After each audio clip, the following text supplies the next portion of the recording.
Hi, good morning. അപ്പോൾ നമ്മുടെ ഇന്നത്തെ റെസിപ്പി എന്ന് പറയുന്നത് ഒരു അടിപൊളി മീൻ കറിയാണ് ട്ടോ.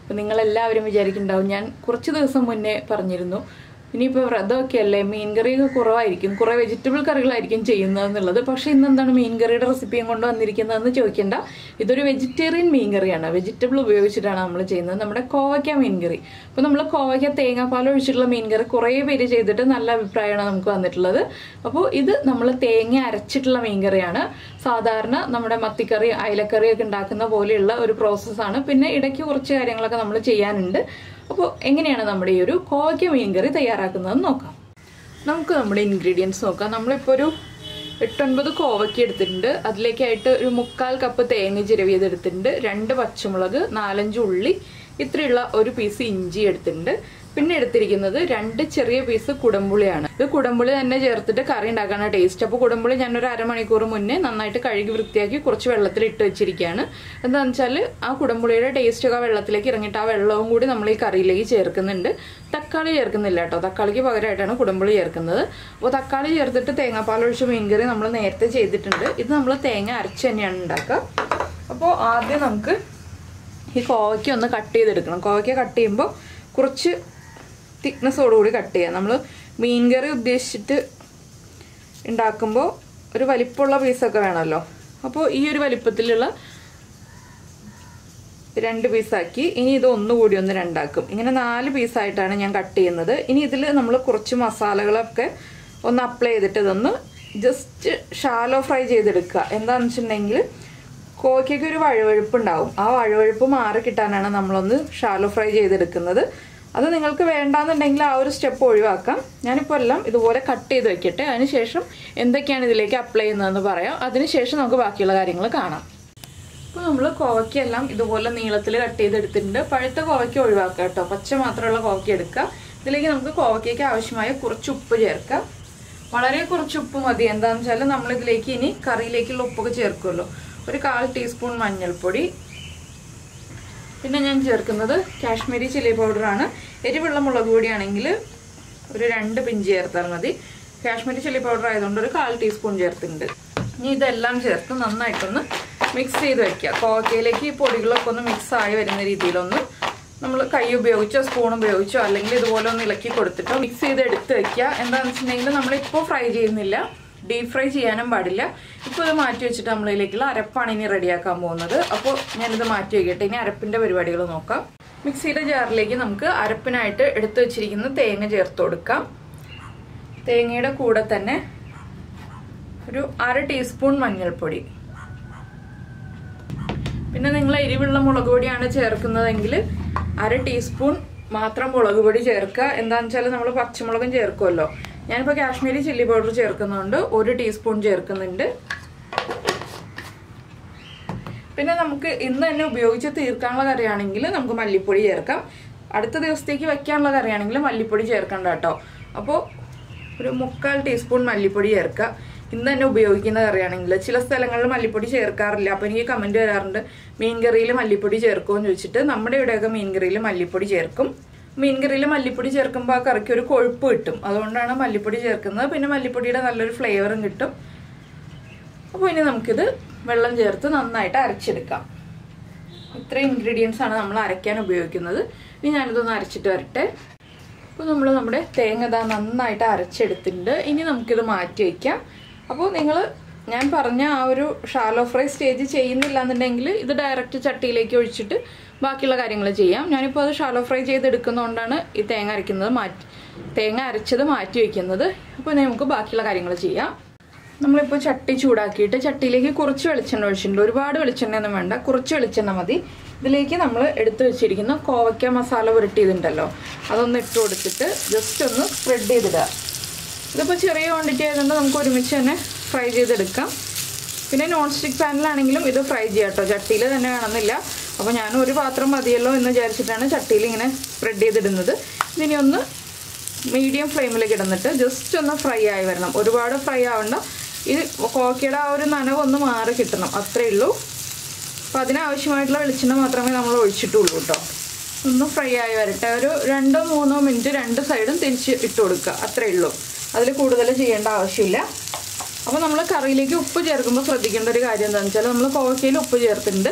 ഇനി അരപ്പിൽ ഉപ്പ് ചേർക്കുമ്പോൾ ഉപ്പ് കൂടി പോകരുത്. അത് ഒരു പ്രത്യേകം ശ്രദ്ധിക്കേണ്ട കാര്യമാണ്. അല്ലെങ്കിൽ കോവക്ക ഉപ്പില്ലാതെ ഫ്രൈ ചെയ്തെടുക്കണം. അപ്പോൾ നമ്മുടെ കോവക്കയുടെ ഉള്ളിലേക്കൊന്നും ഉപ്പ് പിടിച്ചു വരില്ല. മീൻ കറി ആയിട്ട് വെച്ചാലും ഉപ്പ് പിടിച്ചു വരണം എന്നുണ്ടെങ്കിൽ കോവക്കയിൽ തന്നെ ഉപ്പ് പുരട്ടി വയ്ക്കണം. അതുകൊണ്ടാണ്. അപ്പോൾ ഉപ്പിൻ്റെ കാര്യം ഒന്ന് പ്രത്യേകം ശ്രദ്ധിക്കുക. തീ കൂട്ടി വയ്ക്കാതിരിക്കുക. തീ കൂട്ടി വെച്ചിട്ടുണ്ടെങ്കിൽ കരിഞ്ഞു പോവും.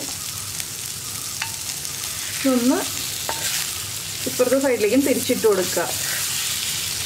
വീണ്ടും സ്പ്രെഡ് ചെയ്തിടുക. ഇതുപോലെ ഒരു 2-3 പ്രാവശ്യം ഒന്ന് ഇങ്ങനെ ഇട്ട് കൊടുത്തിട്ടുണ്ടെങ്കിൽ നമ്മുടെ കോവക്കയുടെ ആ ഒരു നനവൊക്കെ ഒന്ന് കുറഞ്ഞ് കിട്ടും. കോവക്ക ഒന്ന് ചെറുതായിട്ട് സ്റ്റഡി ആയി കിട്ടും. ആ ഒരു തളർച്ച ഉണ്ടാവില്ല കോവക്കയ്ക്ക്. ഇല്ലെങ്കിൽ കറി ആയി കഴിയുമ്പോൾ കോവക്ക കുക്കായി കഴിയുമ്പോൾ വല്ലാതെ തളർന്നൊടിഞ്ഞിരിക്കില്ലേ? അതിനേക്കാൾ കുറച്ചുകൂടി ബെറ്റർ ആയിട്ടിരിക്കും. പിന്നെ മുളക് പൊടി കൂടുതൽ ചേർത്തിട്ടുണ്ടെങ്കിൽ കരിഞ്ഞു പോവും. അതുകൊണ്ട് ചെറിയ അളവിൽ മാത്രം മുളക് പൊടി ചേർത്തിട്ട് ഇതുപോലെ ഫ്രൈ ചെയ്യുക. അപ്പോൾ ഇത് ഫ്രൈ ആയി വരട്ടെ. തുറന്ന് വെച്ചിട്ട് തന്നെ ഫ്രൈ ചെയ്തെടുക്കാം. അടച്ചു വെക്കേണ്ട ആവശ്യമില്ല. അപ്പോൾ ഇതാ നമ്മുടെ കോവയ്ക്ക ഷാലോ ഫ്രൈ ആയി വന്നിട്ടുണ്ട്. ഞാനിതൊരു പ്ലേറ്റിലേക്ക് മാറ്റാണ്. എന്താണെന്ന് വെച്ചാൽ ഇതിൽ തന്നെയാണ് നമ്മൾ കറി ഉണ്ടാക്കുന്നത്. നിങ്ങൾ വേറെ പാനിലാണ് കോവയ്ക്ക ഷാലോ ഫ്രൈ ചെയ്തെടുക്കുന്നതെങ്കിൽ ആ പാനിൽ നിന്ന് മാറ്റി വയ്ക്കാം കേട്ടോ, ഇല്ലെങ്കിൽ കരിഞ്ഞു പോകും. ഇനി നമുക്ക് ഈ ചട്ടിയിലേക്ക് തന്നെ നമ്മുടെ അരപ്പ് ചേർത്ത് കൊടുക്കാം. അരപ്പിലേക്ക് ആവശ്യത്തിന് വെള്ളം ചേർക്കാം. നമുക്ക് എത്ര കറി വേണം എന്നുള്ളതനുസരിച്ച് വെള്ളം ചേർക്കാം. മിക്സിയുടെ ജാറിലേക്ക് വെള്ളം ഒഴിച്ചിട്ട് ഇതുപോലെ ചുറ്റിച്ചൊഴിച്ചിട്ടുണ്ടെങ്കിൽ ആ മിക്സിയുടെ ജാറിലുള്ള അരപ്പ് മുഴുവൻ നമുക്ക് ചട്ടിയിലേക്ക് മാറ്റാം. ഇനി നമ്മളിതിലേക്ക് ചേർക്കുന്നത് നമ്മൾ എടുത്തു വെച്ചിരുന്ന കുടംപുളി ഉണ്ടല്ലോ, ആ കുടംപുളി 2 പീസ്, അതുപോലെ തന്നെ കുടംപുളി ഇട്ട് വെച്ചിരുന്ന വെള്ളം. അപ്പോൾ ആദ്യം വെള്ളം ചേർക്കുമ്പോൾ നമ്മൾ വെള്ളത്തിൻ്റെ അളവൊന്ന് ചെക്ക് ചെയ്ത് കൺട്രോൾ ചെയ്തൊക്കെ ചേർക്കുക. എന്താണെന്ന് വെച്ചാൽ നമ്മുടെ കുടംപുളി വെള്ളവും കൂടി വരുന്നത് കൊണ്ടാണ് ഞാൻ കൺട്രോൾ ചെയ്ത് ചേർക്കുക എന്ന് പറഞ്ഞത്. ഇനി ഇതൊന്ന് തിളച്ച് വരണം. അപ്പോൾ നമുക്ക് ഇതിലേക്ക് കുറച്ച് ഉപ്പ് ചേർക്കണം. ഞാൻ കുറച്ചുകൂടി വെള്ളം ചേർക്കും കേട്ടോ. എന്താണെന്ന് വെച്ചാൽ നമ്മുടെ കോവയ്ക്ക ഹാഫ് കുക്കേ ആയിട്ടുള്ളൂ. ബാക്കി ഹാഫ് കുക്ക് ആവുന്നത് ഈ ഒരു ഗ്രേവിയിൽ കിടന്നിട്ടാണ്. അപ്പോൾ അതിനനുസരിച്ച് ഒരു 1/4 കപ്പും കൂടി വെള്ളം ചേർക്കാം. പിന്നെ കുടംപുളിയുടെ അളവ് കൂടി പോകരുത്. എന്താണെന്ന് വെച്ചാൽ കുടംപുളിയുടെ അളവ് കൂടിപ്പോയിട്ടുണ്ടെങ്കിൽ നമ്മുടെ വെജിറ്റബിൾ കറിയാണ്, മീൻ കറി അല്ലല്ലോ. മീൻ കറി ആണെങ്കിലും മീനിലേക്ക് പുളിയൊക്കെ പിടിച്ചു വരണം. ഇത് കോവയ്ക്കയിലേക്ക് പുളി പിടിച്ചു വരാൻ അധികം സമയമൊന്നും എടുക്കില്ല, വേഗം തന്നെ പിടിച്ചു വന്നോളും. അതുകൊണ്ട് ഒരുപാട് പുളി കൂടി പോകാതെ ശ്രദ്ധിക്കണം. ചെറിയ 2 പീസ് കുടംപുളിയാണ് ഞാനിപ്പോൾ ചേർത്തിട്ടുള്ളത്. ഇനി നമ്മുടെ മീൻ കറിക്ക് ആവശ്യമായിട്ടുള്ള കുറച്ച് ഉപ്പ്, കോവയ്ക്കുള്ള ഉപ്പ് നമ്മൾ ചേർത്തിട്ടുണ്ട്. 1 തണ്ട് കറിവേപ്പില.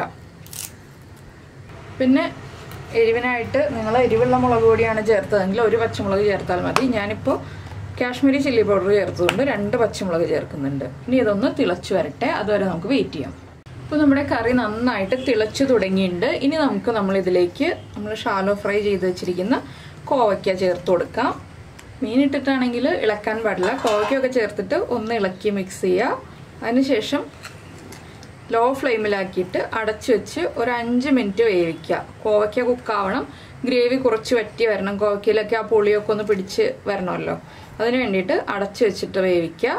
ഒന്ന് നന്നായിട്ട് തിളച്ച് കഴിയുമ്പോൾ ഫ്ലെയിം കുറയ്ക്കുക കേട്ടോ. അതിനുശേഷം 5 മിനിറ്റ് കഴിഞ്ഞിട്ടുണ്ടെങ്കിൽ നമ്മുടെ കറി റെഡിയാവും. ഈ സമയത്ത് നമ്മൾ എടുത്തു വെച്ചിരിക്കുന്ന ഉള്ളിയും ഇഞ്ചിയും ഒക്കെ ഒന്ന് ചതച്ചെടുക്കുക. എന്താണെന്ന് വെച്ചാൽ അത് ചതച്ച് ചേർക്കുമ്പോഴാണ് നമ്മുടെ മീൻ കറിക്ക് ടേസ്റ്റ് ഉണ്ടാവുക. നമ്മളെല്ലാ മീൻ കറിയിലും ഉള്ളി ഇഞ്ചിയും ചതച്ചാണ് ചേർക്കുന്നത്. വെളുത്തുള്ളി ഞാൻ ചേർക്കാറില്ല കേട്ടോ. വെളുത്തുള്ളി, കടുക് എന്നിങ്ങനെയുള്ള കാര്യങ്ങളൊന്നും നമ്മൾ മീൻ കറിയിൽ ചേർക്കാറില്ല. അപ്പോൾ അതുപോലെ തന്നെയാണ് നമ്മൾ ഈ ഒരു പച്ചക്കറി ഉപയോഗിച്ച് മീൻ കറി ഉണ്ടാക്കുന്നത്. അപ്പോൾ ഇത് കറി തിളച്ച് പാകമായിട്ട് വരട്ടെ. നമുക്ക് നമ്മുടെ ഇഞ്ചിയും വെളുത്തുള്ളിയൊക്കെ ചതച്ചെടുക്കാം. അപ്പോൾ ഞാൻ നേരത്തെ പറഞ്ഞത് ഇഞ്ചിയും വെളുത്തുള്ളിയും ചതച്ചെടുക്കട്ടെ എന്നായിരുന്നു. അത് തെറ്റിപ്പോയതാട്ടോ. ഇഞ്ചിയും ഉള്ളിയും ചതച്ചെടുക്കട്ടെ എന്നുള്ളതാണ്. അപ്പോൾ നമ്മളിത് ചതച്ചെടുത്തിട്ടുണ്ട്. ഇതും കൂടി നമ്മുടെ കറിയിലേക്ക് ചേർത്ത് കൊടുക്കുക. ഇനി നമുക്ക് വീണ്ടും തിളപ്പിച്ചെടുക്കാം. ഇനി തുറന്ന് വെച്ച് തിളപ്പിച്ചാൽ മതി. ഒരു 2 മിനിറ്റും കൂടി കഴിയുമ്പോൾ നമുക്കിതിലേക്ക് ബാക്കിയുള്ള കാര്യങ്ങളും കൂടി ആഡ് ചെയ്യുക. ഇപ്പോൾ ഉപ്പ് ചെക്ക് ചെയ്യുക. അപ്പോൾ ഞാൻ ഉപ്പ് ചെക്ക് ചെയ്തപ്പോൾ ഉപ്പ് കുറവായിരുന്നു. ഞാൻ കുറച്ചുകൂടി ഉപ്പ് ചേർത്ത് കൊടുത്തിട്ടുണ്ട്. അപ്പോൾ നിങ്ങൾ ഉപ്പ് ചെക്ക് ചെയ്തിട്ട് ഉപ്പ് കുറവാണെങ്കിൽ ചേർത്ത് കൊടുക്കുക. എരിവ് കുറവാണെങ്കിൽ 1-2 പച്ചമുളകും കൂടി സ്പ്ലിറ്റ് ചെയ്തിട്ട് കൊടുക്കുക. അതിനുശേഷം വീണ്ടും ഒരു 3 മിനിറ്റോളം ഒന്ന് തിളപ്പിച്ചെടുക്കുക. തുറന്ന് വെച്ചിട്ട് തിളപ്പിക്കുമ്പോൾ നന്നായിട്ട് നമ്മുടെ ഗ്രേവിയൊക്കെ ഒന്ന് കുറുകി വരും. ഒരുപാട് ഗ്രേവി വറ്റിച്ചെടുക്കണ്ട. എന്താണെന്ന് വെച്ചാൽ നമ്മൾ മീൻ കറിയിൽ വറ്റിക്കുന്ന പോലെ ഗ്രേവി നന്നായിട്ട് വറ്റിച്ചെടുത്തിട്ടുണ്ടെങ്കിൽ ആ മീനിലേക്ക് നന്നായിട്ട് പുളിയൊക്കെ പിടിക്കാനാണ് നമ്മൾ കൂടുതൽ സമയം വറ്റിക്കുന്നത്. ഇത് കോവയ്ക്ക ആയതുകൊണ്ട് കോവയ്ക്ക ഹാഫ് കുക്കാണ് ഓൾറെഡി. പിന്നെ കുറച്ച് സമയം കുക്കാവാനേ ഉള്ളൂ. അതനുസരിച്ചാണ് നമ്മൾ വെള്ളവും ചേർത്തിരിക്കുന്നത്. അപ്പോൾ ഒരുപാട് വറ്റിക്കാതെ ഒരു മീഡിയം കൺസിസ്റ്റൻസിയിൽ വറ്റിച്ചെടുക്കുക. ഇതിലേക്ക് ഇനി ഒരു കാര്യവും കൂടി ചേർക്കാനുണ്ട്. നിങ്ങൾ വറവിട്ട് ചേർക്കുകയാണെങ്കിൽ കടുകും വറ്റൽമുളകോ അല്ലെങ്കിൽ ഉള്ളിയോ എന്താ ചേർക്കുന്നതെന്ന് വെച്ചിട്ടുണ്ടെങ്കിൽ അത് വറവിട്ട് ചേർക്കാം ലാസ്റ്റ് ആകുമ്പോൾ. ഞാനിപ്പോൾ ഇവിടെ ചെയ്യുന്ന പോലെ തന്നെ ലാസ്റ്റ് ചേർക്കാൻ പോകുന്നു. ലാസ്റ്റ് ചെയ്യുന്ന കാര്യം ആഡ് ചെയ്യാൻ പോകുന്നത്. അപ്പോൾ ഇതൊന്നുകൂടി ഒന്ന് തിളച്ച് വന്നിട്ട് നമുക്ക് ചേർക്കാം. അപ്പോൾ നമ്മുടെ കറി തിളയ്ക്കാൻ തുടങ്ങിയിട്ട് ഒരു 3 മിനിറ്റ് ആയി. നമ്മളിനി പച്ച വെളിച്ചെണ്ണയാണ് ഇതിലേക്ക് ഒഴിച്ചു കൊടുക്കുന്നത്. വെളിച്ചെണ്ണ ഒഴിച്ചിട്ട് നമുക്ക് ഫ്ലെയിം അങ്ങ് ഓഫ് ചെയ്യാം. ഒരുപാട് വെളിച്ചെണ്ണ വേണ്ട കേട്ടോ, 1-1.25 ടീസ്പൂണോ വെളിച്ചെണ്ണ മതി. വളരെ ചെറിയ അളവിൽ വെളിച്ചെണ്ണ ചേർത്താൽ മതി. ഇനി കറി ചട്ടിയുടെ ചൂടിലിരുന്ന് തിളച്ച് റെഡി ആയിക്കൊണ്ടിരിക്കും. നമ്മൾ ഫ്ലെയിം ഓഫ് ചെയ്ത് വെക്കുക എന്നുള്ളതേ ഉള്ളൂ. ഫ്ലെയിം ഓഫ് ചെയ്തു ഞാൻ വെളിച്ചെണ്ണ ചേർത്തപ്പോൾ തന്നെ. ഇനി ഇത് ഒന്ന് പാകമായി കഴിയുമ്പോൾ, ചൂടൊക്കെ ഒന്ന് കുറഞ്ഞു കഴിയുമ്പോൾ ചോറിൻ്റെ കൂടെ ചേർത്ത് കഴിക്കാം. മീൻ കറി ആയിട്ടാണ് നിങ്ങൾ ഉണ്ടാക്കുന്നതെങ്കിൽ, കോവയ്ക്കൊക്കെ ഓരോ മീനാണ് ചേർക്കുന്നതെങ്കിൽ രാവിലെ ഉണ്ടാക്കിയിട്ട് രാത്രി കഴിക്കുക. അപ്പോഴാണ് മീനിലേക്ക് ആ ഉപ്പും പുളി എരിവും എല്ലാം പിടിച്ച് നല്ല ടേസ്റ്റ് ആവുക. കോവയ്ക്ക ആയതുകൊണ്ട് വേഗം തന്നെ പിടിച്ചു വരും. നമ്മളിപ്പോൾ രാവിലെ കറി ഉണ്ടാക്കിയാലും ഉച്ചയ്ക്ക് നമുക്ക് ചോറിൻ്റെ കൂടെ ചേർത്ത് കഴിക്കാം. അപ്പോൾ ഇപ്പോൾ അടച്ചു വെക്കേണ്ട, കുറച്ച് കഴിഞ്ഞിട്ട് ആവിയൊക്കെ ഒന്ന് പോയി കഴിയുമ്പോൾ അടച്ചു വെക്കുക. ഉച്ചയ്ക്ക് ചോറിൻ്റെ കൂടെ ചേർത്ത് കഴിക്കുക. അപ്പോൾ എല്ലാവർക്കും ഈ ഒരു ഈസി റെസിപ്പി, നമ്മുടെ മീനില്ലാത്ത മീൻ കറി റെസിപ്പി ഇഷ്ടമായിട്ടുണ്ടാവുമെന്ന് വിചാരിക്കുന്നു. ഇതുപോലെ നമ്മൾ കുറേ മീൻ കറി റെസിപ്പീസ് ചെയ്തിട്ടുണ്ട്. കോവയ്ക്കയുടെ തന്നെ തേങ്ങാപ്പാൽ ഒഴിച്ചിട്ടുള്ള മീൻ കറി, അതുപോലെ തന്നെ തക്കാളി മീൻ കറി, വഴുതനങ്ങ മീൻ കറി, അങ്ങനെ പല മീൻ കറി ചെയ്തിട്ടുണ്ട്. അപ്പോൾ നിങ്ങൾ അതൊക്കെ ഒന്ന് ട്രൈ ചെയ്ത് നോക്കിക്കോളൂ. വ്രതമൊക്കെ എടുക്കുന്ന ആളുകളാണ്. മീൻകറിയുടെ ടേസ്റ്റൊക്കെ വേണം കറിക്കുന്നുണ്ടെങ്കിൽ, ചോറിൻ്റെ കൂടെ കഴിക്കുമ്പോൾ ആ മീൻകറിയുടെ ടേസ്റ്റോട് കൂടി കഴിക്കണം എന്നുണ്ടെങ്കിൽ നമ്മുടെ ഈ ഒരു ഗ്രേവി കൂട്ടി കഴിച്ചിട്ടുണ്ടെങ്കിൽ തന്നെ നല്ല സുഖമായിട്ട് ഊണ് കഴിക്കാം. അപ്പോൾ എന്തായാലും എല്ലാവരും ട്രൈ ചെയ്ത് നോക്കിയിട്ട് ഇഷ്ടമായോ ഇല്ലയോ എന്നൊന്ന് കമൻറ്റ് ചെയ്യാൻ മറക്കരുത് കേട്ടോ. അതുപോലെ തന്നെ നിങ്ങൾക്ക് ഇഷ്ടപ്പെട്ട റെസിപ്പികളാണെങ്കിൽ ഒന്ന് ലൈക്കും കൂടി ചെയ്ത് വിടണേ. പിന്നെ നമ്മുടെ ചാനൽ ആദ്യമായിട്ട് കാണുകയാണെങ്കിൽ നമ്മുടെ വീഡിയോ പ്രസൻറ്റ് ചെയ്യുന്ന രീതിയൊക്കെ ഇഷ്ടമായി എന്നുണ്ടെങ്കിൽ നമ്മുടെ ചാനലൊന്ന് സബ്സ്ക്രൈബ് ചെയ്ത് സപ്പോർട്ട് ചെയ്യണേ. സബ്സ്ക്രൈബ് ചെയ്യുന്നതിന് ഈ വീഡിയോയുടെ താഴെയുള്ള റെഡ് സബ്സ്ക്രൈബ് ബട്ടൺ ഒന്ന് ക്ലിക്ക് ചെയ്യുക. അതിൻ്റെ റൈറ്റ് സൈഡിലുള്ള ബെല്ലൈക്കനും ക്ലിക്ക് ചെയ്യുക. അപ്പോൾ ഓളെന്ന് പറഞ്ഞിട്ടൊരു ഓപ്ഷൻ കാണാം. ആ ഓളും കൂടി പ്രസ് ചെയ്തിട്ടുണ്ടെങ്കിൽ ഞാൻ എപ്പോഴും വീഡിയോ അപ്ലോഡ് ചെയ്യുമ്പോൾ നിങ്ങൾക്ക് നോട്ടിഫിക്കേഷൻ വരും. അപ്പോൾ നമുക്ക് നമ്മുടെ അടുത്തൊരു റെസിപ്പിയുമായിട്ട് നാളെ കാണാം.